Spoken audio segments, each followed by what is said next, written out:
बुद्ध पौर्णिमेला पिंपळाच्या झाडाचा चमत्कारी उपाय करा.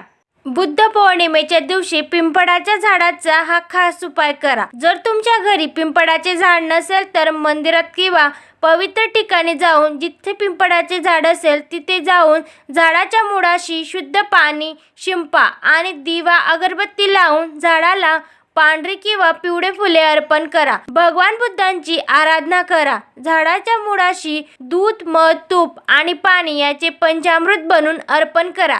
संध्याकाळी चंद्रदेवाला अर्घ्य अर्पण करा.